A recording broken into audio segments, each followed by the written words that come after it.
స్వచ్ఛత అంటే నందిని పాలు మరియు పెరుగు. నమస్తే రమగారు. నమస్తే జయ. రమగారు, మనము అరేబియన్ నట్స్ కొన్ని స్టోరీస్ చెప్పుకున్నాం కదా, వాటిలోంచి ఏదైనా ఒకటి చెప్పుకుందామా? దురదృష్టం తెచ్చిన అదృష్టం. ఓ బాగుందండి. కాస్త అటు ఇటుగా అలాంటి కథలు తెలుగులోకి వచ్చిన కథలు కూడా కొన్ని కనపడుతుంటాయి. చందమామ కథల్లో కనిపిస్తాయి. అదే తెలుగు మామూలు మన భాషలో మన పేర్లు మన సర్కమ్స్టాన్సెస్ తోటి ఏమనాలి, మన పరిస్థితులతోటి చేసేస్తారు. బాగున్నాయి కథలు, మంచి మంచివి. పూర్వం అంటే రియాద్ నగరంలో అబూబకర్ అని ఒక అబ్బాయి ఉండేవాడట. ఇంచుమించు అనాథగా చెప్పాలి. వాళ్ళ నాన్న వాళ్ళు ఏదో తల్లిదండ్రులు వదిలిపెట్టిన ఆస్తులన్నీ అవగొట్టేసుకున్నాడు, ఏమీ లేవు, బికారైపోయాడు. ఏమిటో ఈ కథల్లో, బాగ్దాదు కథలు, ఖలీఫా కథల్లో అన్ని ఆస్తులు పోగొట్టుకుని బికారైపోయిన కథలు బోల్డ్ కనపడతాయి. ఓకే. అంత బికారులు అయిపోవడానికి ఆ కాలంలో అవేమో పాతకాలపు కథలు. అంత డబ్బంతా ఎటా పోగొట్టేసుకునే వాళ్ళు అర్థమై జావదు మనకి. వాళ్ళు ఏం చేసి పోగొట్టేసుకున్నారు? తాగుబోతనము, ఏమన్నా జూద గృహాలు, వ్యసనాలు, తర్వాత బానిసలు. సరే, ఇక డబ్బులు లేవు, ఎక్కడో ఏది దొరికితే తిని ఏదో ఒక పని చేసి అది చేస్తుండేవాడు. ఒకసారి ఒక మసీద్ దగ్గర పడిపోయాడట, స్పృహ తప్పి. పడిపోతే అయ్యో వీడు అంత ఒళ్ళేరకుండా పడున్నాడని ఆ వెళ్ళేవాళ్ళు దానాలు చేస్తారు కదా, వెళ్ళేవాళ్ళు దినార్లు విసిరారట. బోళ్ళని డబ్బు దినార్లు పడ్డాయి. ఇంతలో వెళ్ళేవాళ్ళు ఎవరో చూసి ఒకళ్ళు అయ్యో పాప వీడు మొహం తిరిగి పడిపోయినట్టున్నాడని పన్నీరు రోజు వాటర్ అద్దె పట్టుకెళ్తారు. ఆ రోజు వాటర్ పడి మొహం మీద జల్లి చేతిలో ఉన్న 4 ఖర్జూర పళ్ళు వాడి చేతిలో పెట్టారు. అబూబకర్ లేచి చూసుకున్నాడు.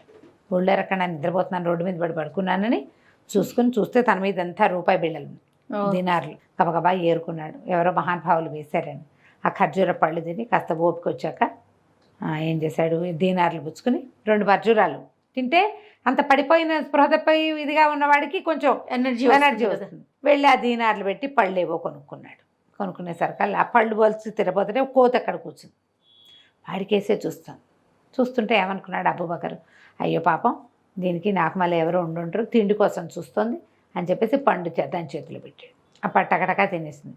2 పండు వలిస్తే మళ్ళీ చూస్తోంది, మళ్ళీ ఇచ్చేసాడు. 6 డజన్ అరటిపళ్ళు కొంటే 6 అరటిపళ్ళు తినేసింది కోతి. ఏమనుకున్నాడు ఇతను, పోనీలే ఖర్జూరాలు తిన్నాం, ఓపిక వచ్చింది, ఇంకా దినార్లు ఉన్నాయి, కొనుక్కుందానిలే, ముందు ఓపిక వచ్చింది కదా అని ఏం చేశాడు, బయలుదేరి వెళ్ళాడు. ఆ కోతి కూడా అతను వెంటపడి వచ్చింది. వాడికి ఏమనిపించింది, ఎవరు దిక్కులేదు మనకి, మన వెనకాల ఎవడూ రాడు, ఇదేమిటో మన వెనకాల వస్తుందో రానిచ్చాడు. ఏదో పలహారాల సాల్లోకి వెళ్ళాడు. ఒక దీనారం ఇచ్చి ఆహారం తీసుకున్న పళ్ళెలను పెట్టి కోతికి కూడా పెట్టి 6 అరటిపళ్ళు తినేసి ఇది కూడా తినేసింది. సరే, అక్కడి నుంచి బయలుదేరాడు ఎక్కడైనా పడుకోవడానికి. లోపలికి వెళ్తూ ఉంటే కోతి వాడిని అనుసరించే వస్తుంది. ఇదేటో వెంట వస్తుంది అనుకుని దగ్గరికి తీసుకున్నాడు. ఏమిటి దోస్తు, నువ్వు నాతో వస్తావా అని అడిగాడు. అడిగితే కోతి వాడికేసే చూస్తుంది. సరేలే పోదాం పదా అని ఆ కోతిని ఎత్తుకుని భుజం మీద ఎక్కించుకున్నాడు. నడిచిపోతుంటే ఒక పురాతన పాడుబడిపోయిన ఇల్లు ఒకటి ఉంది. వీడికి అక్కడ ఒక పగిలిపోయిన అద్దం ఉంటే చూసుకున్నాడు. జుట్టిట నిలబడి మాసిపోయిన గడ్డం, చింపిరి జుట్టు, చింకి గుడ్డలు, తన అవతారానికి ఎవ్వడూ తన లోపలికి రానివ్వడు. ఏ బిల్డింగ్లోకి వెళ్దామన్నా, సత్రంలోకి వెళ్దామన్నా ఎవరు రానివ్వడు, బిచ్చగాడల్లే ఉన్నాడు. అది మన ఎవరు రానిస్తారు? పైగా నీలాంటి కోతిని వెంట పెట్టుకెళ్తే సత్రం వాడు అసలు రానివ్వడు. డబ్బులు చూపిస్తే పోనీ రానివ్వచ్చు, కోతులను తీసుకొస్తే ఒప్పుకోవద్దు. పొద్దున్నుంచి నా వెనకాల పడి తిరుగుతున్నావు, నిన్ను వదలటం నాకు ఇష్టం లేదు, ఇదే మన రాజమహల్, పద లోపలికి వెళ్దామని ఆ పాడుబడిన ఇంట్లోకి లోపలికి పోయాడు ఆ కోతితో సహా.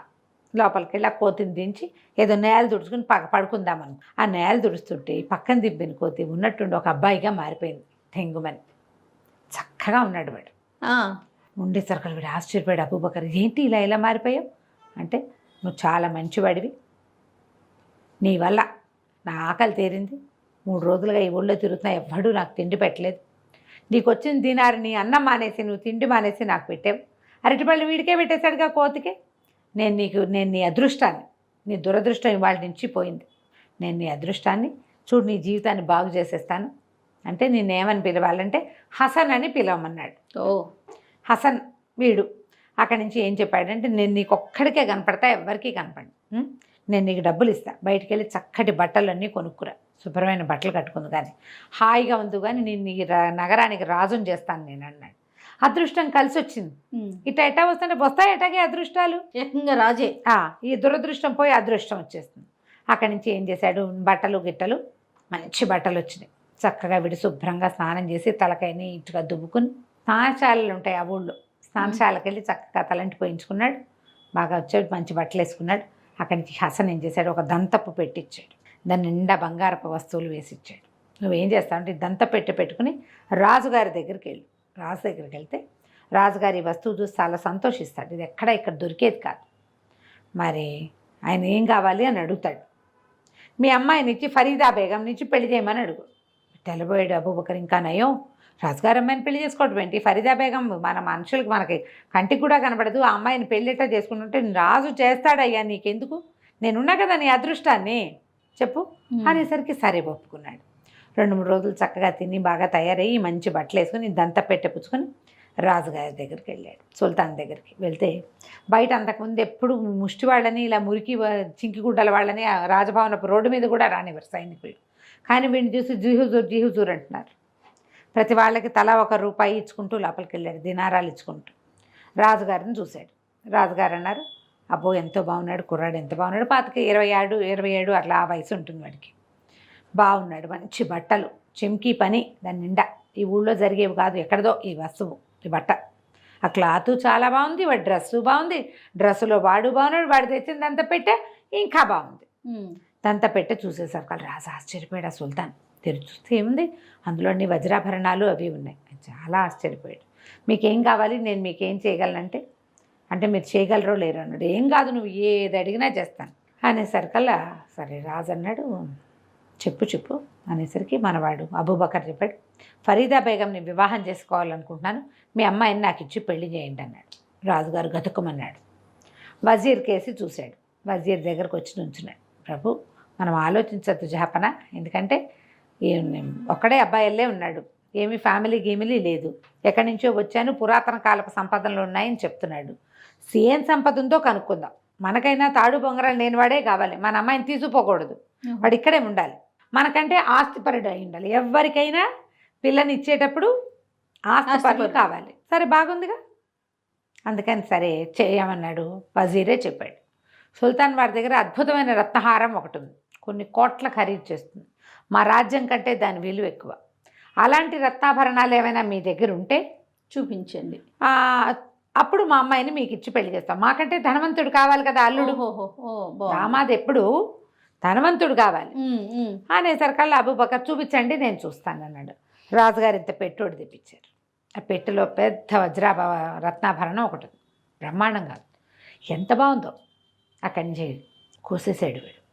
మా తాతగారి పెట్టెలో పురాతన సామాన్లు చాలా ఉండాలి, ఖజానాలో, మా పురాతన ఖజానాలో వెతుకుతాను, ఇలాంటివి 3-4 చూసినట్టు గుర్తుంది నాకు, తీసుకొచ్చి చూపిస్తాను మీకు, చూపించాక పెళ్లి పెట్టుకుందామన్నాడు అని హుందాగా ఆ వజ్రాభరణాన్ని చూసేసి ఇతను ఏం చేశాడంటే మంచి ఇల్లు ఒకటి బాడికి తీసుకోమన్నాడు. మొదటి హసన్, ఈ కోతి మంచిగా మారాడు కదా, బోల్డ్ డబ్బిచ్చి వీడితో ఒక పెద్ద భవనం తీయించాడనమాట.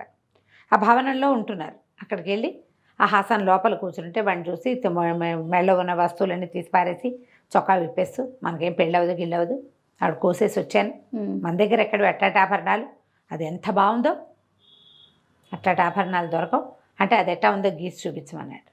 ఇదిగో ఇట్లా ఉందని గీసి చూపించాడు. ఇంతే కదా, ఒకటి కాదు 6 డజన్ ఇస్తా నీకు, పెళ్లి చేసుకుందు కానీ. బాగుందిగా. చాలా సంతోషించి కావలించుకున్నాడు హసన్. ఫరీదా బేగంని పెళ్లి చేసుకోవడం అంటే ఏమిటో తెలుసా, జన్మంతా ఖజానాలో ఉండటమే. నాకు అలాంటి అదృష్టాన్ని పట్టిస్తున్నావు, నీలాంటి స్నేహితుడు ఎవరికైనా దొరుకుతాడా లోకంలో, నాకు కాబట్టి ఇంత అదృష్టం పట్టింది, చెప్పు నీకేం కావాలో చెప్పన్నాడు. చెప్తా, నీ పెళ్ళయ్యాక చెప్తానన్నాడు వీడు. సరే ఏమైంది, రాజుగారు ఒక 4 రోజుల్లో పెట్టెలు, ఒక పెద్ద పెట్టె నిండా ఇంత బాక్స్లో 6 డజను నెక్లెస్లు వేసుకుని పట్టుకుపోయాడు, రత్నాభరణాలు. మా తాతగారి నాయనమ్మ వాళ్ళ పెట్టెలు ఉన్నాయండి నా దగ్గర, అందులో ఇవి ఉన్నాయని ఆ బాక్స్ ఇచ్చాడు. చూస్తే ఏముంది, కళ్ళు మిరుమిట్లు కొలిపేసినాయి. తమ దగ్గర ఒక్క హారం ఉంది, అది కోట్ల విలువ చేస్తాను గొప్ప చెప్పుకుంటున్నారు వీళ్ళు. 6 తెచ్చాడు వీడు, మనవాడు 6 పట్టుకొచ్చాడు. దాంతోపాటు ఇంకా ఎన్ని నగలు ఉన్నాయో, ఎవరి దగ్గరైనా ఆ బంగారం ఉందంటే ఒకే రకం 6 ఉన్నాయంటే ఇంకా ఎన్ని రకాలు ఉంటుంటాయి, చిన్నపన్న వస్తువులు ఎన్ని కుప్పలు తెప్పలుగా ఉండుంటాయి. రాజు ఆశ్చర్యపోయాడు. గబగబా పైనుంచి దిగేసి వచ్చేసి తక్తు మీద నుంచి దిగొచ్చి కావలించుకున్నాడు అబూబకర్ని. ఇవాళ నుంచి నువ్వే మా అల్లుడివి, రేపే పెళ్ళి, ధూమ్ధామ్గా పెళ్లి చేసేద్దాం అని చెప్పేసి అలంకరించండి నగరాన్ని అన్నాడు. నగరం అంతా అలంకరించారు, అబూబకర్ ఉన్న బిల్డింగ్ని అలంకరించారు, అన్నీ అలంకారం చేశారు. తెల్లవారి పెళ్లి చేశారు. పెళ్లి చేశాక సరే ఆ రాత్రి పెళ్లి కూతురు దగ్గరికి వెళ్ళాలి వీడు. అప్పుడు వాళ్ళ పెళ్ళిళ్ళు అంటే కొంచెం అమ్మాయి అబ్బాయి చూసుకునే పెళ్ళిళ్ళు కాదుగా, ఏదో ఇది పెడతారు, కోషా ఉంటుంది, అటు వేరు ఇటు వేరు ఉండి కుబుల్ హై అని అడిగిస్తారు. కుబుల్ హైలు అయిపోయాక రాత్రికి సాయంకాలం ఇక్కడ పార్టీలు గిట్టులు అయ్యాక పిల్లాడు కలుసుకుంటారు. సరే వీడేం చేశాడు, గబగబా తన భవనానికి వెళ్ళాడు. వివాహం అయిపోయింది, నీకేదో కావాలన్నావు, ఏం కావాలో చెప్పంటే ఫరీదా బేగం దగ్గరికి వెళ్తావు కదా, ఆమె మెళ్ళలో ఒక రాగి తాయెత్తు ఉంటుంది, ఆ తాయెత్తు తెచ్చి నాకు ఇవ్వన్నాడు. బాగుంది, సింపుల్. ఏమిటి ఇంత జీవితానికి నేను ఇవ్వాల్సింది ఒక్క రాగి తాయెత్తా, అదే ఎంత చిన్న విషయం. సరేననుకున్నాడు. అక్కడి నుంచి మధ్యాహ్నం అంతా గానా బజానాలు సాగినాయి, అందరూ తాగారు, తిన్నారు, ఊరంతా పండగ చేసుకుంటున్నారు. చీకటి పడేసరికల్లా ఈ అబ్బాయిని అంతఃపురంలోకి ప్రవేశపెట్టారు, అబూబకర్ని. వెళ్ళేసరికల్లా ఫరీదా బేగం చక్కగా అలంకరించుకుని కూర్చున్నది, మేలు ముసుగేసుకుని. అప్పుడు చెప్పింది, నువ్వు మొదటిసారి వస్తువు తెచ్చినప్పుడే నేను నిన్ను చూశాను, నువ్వు నాకు ఎంతో నచ్చావు, నేను నీ ప్రేమలో పడిపోయాను, నేను నీ దాన్ని అంది. అయితే సరే నీ మెళ్ళో తాయెత్తు తీసి నాకు ఇచ్చేయన్నాడు. నేనే నీ దాన్ని అయినప్పుడు తాయెత్తుకేముంది, తీసి ఇచ్చేస్తాను, ఇదిగో తీసుకో అని తీసి చేతిలో పెట్టేసరికల్లా ఆ తాయెత్తు పుచ్చుకుని ఉండి ఇప్పుడే వస్తానని పరిగెత్తుకుంటూ వెళ్ళిపోయాడు అబూబకర్ బయటికి. వెళ్ళటం గుర్రం ఎక్కి దౌడు తీసుకుంటూ తను బాగా పెట్టుకున్నాడుగా భవనం, ఆ భవనానికి పరిగెత్తుకుంటూ వెళ్ళేసరికల్లా అక్కడ కూర్చున్న హసన్కి ఆ తాయెత్తు ఇచ్చాడు. ఫరీదా నా కోసం వేచి ఉంది, వెళ్ళొస్తానన్నాడు. ఇంకెక్కడికి వెళ్ళేదని నెత్తి మీద ఒక్క పెట్టాడు ఆ హసన్. పెట్టడమేమిటి అంతే కథ. తెల్లారాక మెలకు వచ్చింది అబూబకర్కి. తీరా చూస్తే తను కొత్తగా తను ఏర్పాటు చేసుకున్న బిల్డింగ్లో లేడు, పెద్ద రాజభవనం తీసుకున్నాడు కదా, ఇది వరకు పాడుపడిపోయిన ఇంట్లోకి వెళ్ళాడు కదా, అద్దం విరిగిపోయిన అద్దం ఉంది, అక్కడ పడి ఉన్నాడు. లేచి చూసుకున్నాడు, తన మీద ఒంటి మీద ఎలాంటి అలంకారాలు లేరు, కొత్త పెళ్లి కొడుకు, రాజుగారి కొత్తల్లుడు, ఇంకా మనుగుడుపులు కాని పెళ్లి కొడుకు పాపం. బోళ్ళ నగలు కూడా వేశారు చేతులు, కానీ ఆభరణాలన్నీ అలంకారాలనే. అద్దం దగ్గరికి వెళ్ళి చూసుకుంటే ఇంకేముంది, చింపిరి చుట్టూ చీకిరి బాకిరిగా ఉన్న గడ్డము. మొదటి రోజున అద్దం చూసుకున్నప్పుడు తను ఏమిటో ఇవాళ అదే కాంతపోయాడు. అదేంటి నేను ఇలా అయిపోయాను, హసన్ నన్ను మోసం చేశాడు, వాడు నా అదృష్టం అన్నాడు, ఇదేంటి దురదృష్టంగా అయిపోయింది. ఇప్పుడు ఇంతకీ ఈ అదృష్టపు కథలో నాకు పెళ్లి కూడా అయ్యింది, అమ్మాయి నా భార్య, అదే కదా, అల్లా సాక్షిగా పెళ్లి చేసుకున్నాను. అక్కడి నుంచి పరిగెత్తి రాజభవనం దగ్గరికి వెళ్తే బయట నుంచి కేకలు పెట్టాడు. ఆ సైనికులంతా కొట్టిపారేశారు బండి. ఎవడరా నువ్వు, లోపలికి వస్తాను, నేనే మీ రాజుగారు అల్లుడిని అబూబకర్ని, ఫరీదా బేగం భర్తనంటే తిట్టారు అందరూ, కొట్టారు కూడాను. నువ్వు ఆ ఫరీదా బేగం మొగుడు ఏంటి, ఇప్పుడే ఆయన వచ్చాడు, అందరికీ గుప్పెడు బంగారం పంచిపెట్టాడు, ఆయన వచ్చి ఆ భార్యతో గడుపుతుంటే నువ్వు మధ్యలో నీగోలేమిటన్నారు. నిర్ఘాంతపోయాడు. అయ్యో బాబోయ్, నా రూపంలో ఎవరు వెళ్ళారు, తనకు తెలిసిపోయింది. ఇంకా హసనే తన రూపాన్ని తీసుకున్నాడు. బహుశా ఆ రాగి రేకు ఉండటం వల్ల ఇన్నాళ్ళు ఈ హసను అక్కడికి వెళ్ళలేకపోయాడు. ఎప్పుడైతే తాయెత్తు తీసేయబడిందో వీడు వెళ్ళిపోగలడు ఎక్కడికైనా. ఇంకేం చేస్తాడు, పెద్దగా కేకలు పెట్టాడు, ఊరంతా పిచ్చివాడిగా తిరుగుతూ ఉండిపోయాడు. రాజుగారి దగ్గరికి పరిగెత్తాడు. రాజుగారు లోపలికి రానివ్వల, ఎవరు నమ్మరు. ఆ అబూబకర్ ఏం చేశాడు, అబూబకర్ ఆ రూపంలో ఉన్న హసను వాడికి ఏంటంటే చీకటి రాత్రి కావాలి, అమావాస్య వస్తే కానీ ఆ అమ్మాయి తన వశం కాదు, వాడి దగ్గర ఉన్న మంత్రశక్తులకి ఉండిపోయింది. అంతే. ఈ అబూబకర్ ఊరంతా తిరుగుతూ ఏడ్చుకుంటూ పిచ్చి కేకలు పెట్టుకుంటూ తిరుగుతుంటే ఒక దీని దగ్గర భోజనశాల దగ్గర సొమ్మసిల్లిపోయి పడిపోయి ఉండేసరికల్లా ఎవరో ఒక జ్యోతిష్కుడు అక్కడ కూర్చొని, మొహం బ్రహ్మాండంగా ఉంది, వీడేంటి ఇట్టా ఉన్నాడని, వాడి మొహం మీద నీళ్ళు చల్లండిరా, వాడి సంగతి ఏదో కనుక్కుందామన్నాడు. అనేసరికల్లా సరే లేవదీస్తే ఏదో ఆయన 2 రొట్టెలు కొని చేతిలో పెట్టి, ఏంట్రా కుర్రాడా నీ బాధ, శుభ్రంగా ఉన్నావు, కష్టపడి ఏ వ్యాపారమైనా చేసుకోవచ్చు, ఇట్లా ఎందుకున్నావు ఏంటంటే, నేనేం చెప్పనండి, నాకు ఒక కోతి కనపడింది, దాని పేరు హసను అని కథ అంతా చెప్పాడు. చెప్పగానే ఆయన అన్నాడు, అరే నీకు మేలు చేయాలనిపిస్తుంది, నిజానికి వాడొక మాంత్రికుడు, నువ్వు ఒక పని చెయ్యి, ఎలాగైనా సరే నేను ఒక తాయెత్తు ఇస్తా, ఆ తాయెత్తు వాడి మెళ్ళలో పడాలి, పడితే వాడు కోత అయిపోతాడు, ఆ కోతిని కాల్చి బూడిద చేసేయాలి, చంపేసేయాలి దాన్ని, అప్పుడే నువ్వు తప్పించుకోగలుగుతావంటే, నేను ఎట్లా వెళ్తానండి, కోటలోకి నన్ను రానివ్వరు అంటే, ఆ మార్గాలన్నీ నువ్వు చూసుకో, నీ తెలివి వాడుకో, నేను మాత్రం తాయెత్తిస్తానని తాయెత్తు చేతిలో పెట్టాడు. తాయెత్తు జేబులో పెట్టుకున్నాడు. అటు తిరిగి ఇటు తిరిగి రూపాయి పుట్టే మార్గం లేదు. మళ్ళీ ఓ మసీదు దగ్గర సొమ్మసిల్లి పడిపోయాడు. మసీదులోకి వెళ్ళేవాళ్ళు పావలా అర్ధ మళ్ళీ దినార్లు పడేశారు. తెల్లారు లేచి చూసుకున్నాడు, తన మీద డబ్బులు ఉన్నాయి. సరే ఏం చేశాడు, ఇట్లా ఉంది కదా మన పని, ఇప్పుడు తిండి కాదు మనకు కావాల్సింది, అని చెప్పి ఏం చేశాడు, శుభ్రంగా వెళ్ళి స్నానం చేసేసి ఆ డబ్బులతోటి మంచి బట్టల జత ఒకటి కొనుక్కున్నాడు. బట్టలు వేసుకున్నాడు.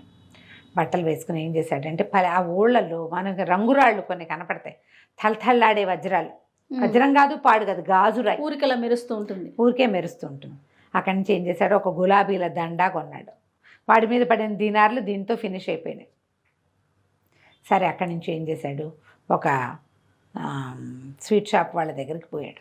వాళ్ళకి సాయంత్రం వచ్చి పనిచేస్తాను అని చెప్పేసరికి వాళ్ళ స్వీట్ షాప్ వాళ్ళను, సరే మాకు సాయంకాలం, వీడికి ఏంటంటే వీళ్ళు స్వీట్ చక్కెర పాకం చేసే ఫ్యామిలీ వీళ్ళది. అదొక ప్రత్యేక పాళం, చక్కెర బిళ్ళలు చేస్తారు.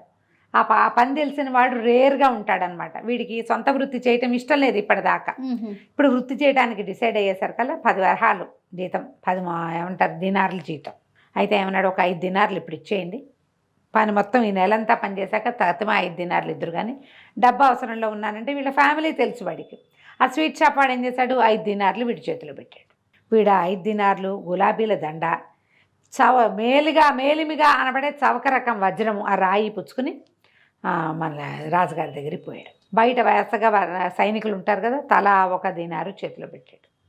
రాజుగారిని చూడాలి అని రాజుగారి దగ్గర ప్రవేశపెడితే ఎవరో ఏమిటో అంటే, మీ యువరాజు గారిని చూడాలి, అల్లుడు గారిని చూడాలి, ఆయన కోసం నీ వజ్రం తెచ్చాను, ఆయనకి ఫరీదా బేగం లాంటి వజ్రం దొరికింది, అలాంటి వజ్రం దొరికిన మహానుభావుడికి ఈ వజ్రాన్ని కూడా ఇవ్వాలనుకుంటున్నాను అనేసరికల్లా రాజుగారు తన అల్లుడు గొప్ప చాలా ఉంది ఆయన. అదే కదా, వజ్రం చూస్తే ధగా ధగా అంటోంది. దాని పక్కన గులాబీలు ఉండేసరికల్లా రంగు పడేది గులాబీ రంగు వజ్రంలాగా కనపడుతోంది.